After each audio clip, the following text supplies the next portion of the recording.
નમસ્કાર મિત્રો, જય હિન્દ। હું છું ડીની ચૌધરી અને ફરી એકવાર આપ સર્વેનું સ્વાગત છે આપ સૌની સહિયારી યુટ્યુબ ચેનલ ડીઆર ગુજરાતીમાં। તો મિત્રો આ વિડીયોની અંદર આપણે ખાસ વાત કરીશું એલઆરડી એટલે કે લોક રક્ષક દળ પોલીસ કોન્સ્ટેબલ ભરતી 2026 ની જે પણ મિત્રોએ રનિંગ પાસ કરી લીધી છે એ માટે ખાસ અગત્યનો વિડીયો છે।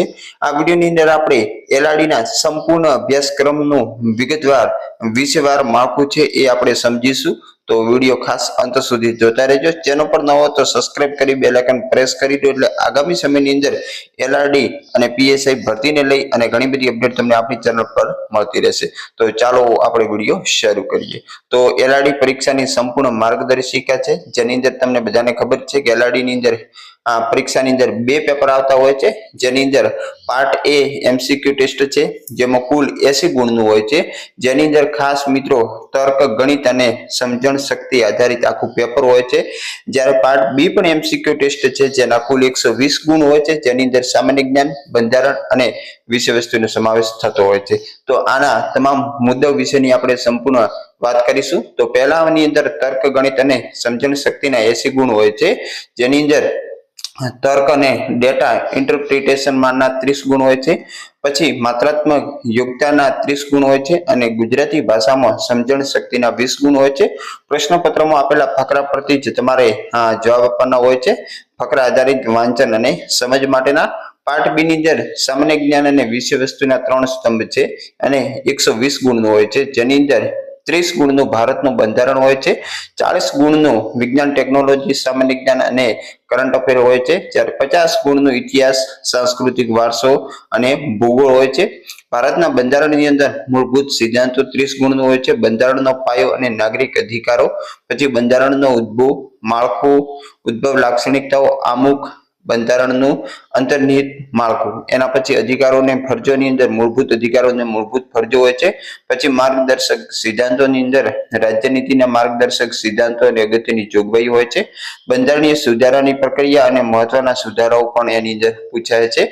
શાસન વ્યવસ્થા અને સંસ્થાની અંદર સંઘ અને રાજ્ય વ્યવસ્થાના વિવિધ મુદ્દા છે, ન્યાય અને કારોબારીના મુદ્દાઓ છે, પછી વૈજ્ઞાનિક સંસ્થાઓના મુદ્દા છે, સ્થાનિક સ્વરાજ્યના પણ મુદ્દાઓ પૂછાતા હોય છે। અહીંયા તમને ડિટેલમાં આપેલું છે। પછી વિજ્ઞાન અને ટેકનોલોજીની અંદર જીવ વિજ્ઞાનની અંદર સજીવ સૃષ્ટિ, આહાર અને કૃષિ, સ્વાસ્થ્ય અને રોગો વિશેની સંપૂર્ણ માહિતી હોય છે। ભૌતિક શાસ્ત્ર અને રસાયણ શાસ્ત્રની અંદર ફિઝિક્સ ની અંદર જોઈ શકો છો અહીંયા તમે અંતર, ગતિ, બળ, દબાણ, ઘર્ષણ, ગુરુત્વાકર્ષણ અને અન્ય વિદ્યુત છે, પછી કાર્ય, ઉર્જા, ઉષ્મા જેવા પ્રશ્નો પૂછાય। કેમિસ્ટ્રી એટલે કે રસાયણ શાસ્ત્રની અંદર ભૌતિક અને રાસાયણિક ફેરફારો, એસિડ, બેઝ, ક્ષાર, ધાતુઓ, ધાતુ, કોલસો, પેટ્રોલિયમ, કુદરતી, કૃત્રિમ રેસા, કાપડ, પ્લાસ્ટિક જેવા મુદ્દાઓનો સમાવેશ થાય છે। એના પછી પૃથ્વી વિજ્ઞાન અને વર્તમાન પ્રવાહોની અંદર પણ પૃથ્વી અને પર્યાવરણ વિશેની સંપૂર્ણ માહિતી પૂછાતી હોય છે। વર્તમાન પ્રવાહ એટલે કે રોજબરોજના જે ઘટનાઓ બને છે અને સામાન્ય જ્ઞાન પૂછાતું હોય છે।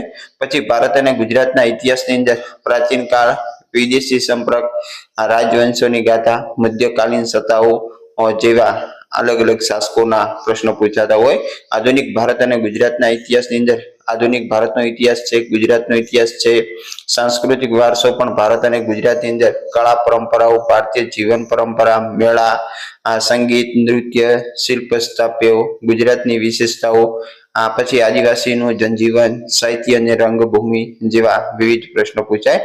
ભૂગોળ સામાન્ય અને ભૌતિકની અંદર સામાન્ય ભૂગોળમાં સૌરમંડળ, પૃથ્વીની ગતિ, ઋતુ, આંતરિક સંરચના, વાતાવરણ, આબોહવા જેવા પ્રશ્નો પૂછાય। ભૌતિક વિજ્ઞાનની અંદર પણ ભૌતિક ભૂગોળમાં જમીનના પ્રકારો છે, પછી મુખ્ય પ્રાકૃતિક વિભાગો, ખડકો, ખનિજો જેવા પ્રશ્નો પૂછાય। ભૂગોળ અને સામાજિક અને આર્થિક જેની અંદર સામાજિક ભૂગોળ અને આર્થિક ભૂગોળ પણ પૂછાતું હોય છે।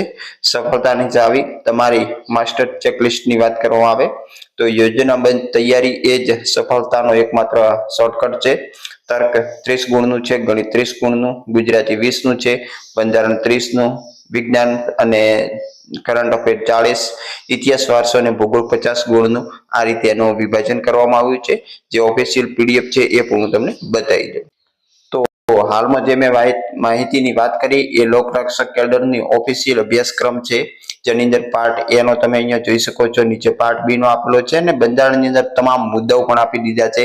તો તમારે નિયમબદ્ધ આ મુદ્દાઓને આધારે તૈયારી કરવાની હોય, જેના કારણે તમે વધુમાં વધુ માર્ક્સ લઈ શકો છો. અહીંયા તમે જોઈ શકો છો આ સંપૂર્ણ PDF છે, તે તમને ફ્રીમાં આપણી ટેલિગ્રામ વોટ્સઅપ ગ્રુપ છે, આપણી વોટ્સઅપ ચેનલ છે એની અંદર મળી જશે. અને ચેનલ પર નવા હો તો સબસ્ક્રાઇબ જરૂર કરી દેજો, એટલે આગામી સમયની અંદર તમને શક્ય બનશે એટલી સંપૂર્ણ માહિતી આપવાનો પ્રયાસ કરીશું. ફરી મળીશું નવી અપડેટ સાથે નવા વિડીયોની અંદર.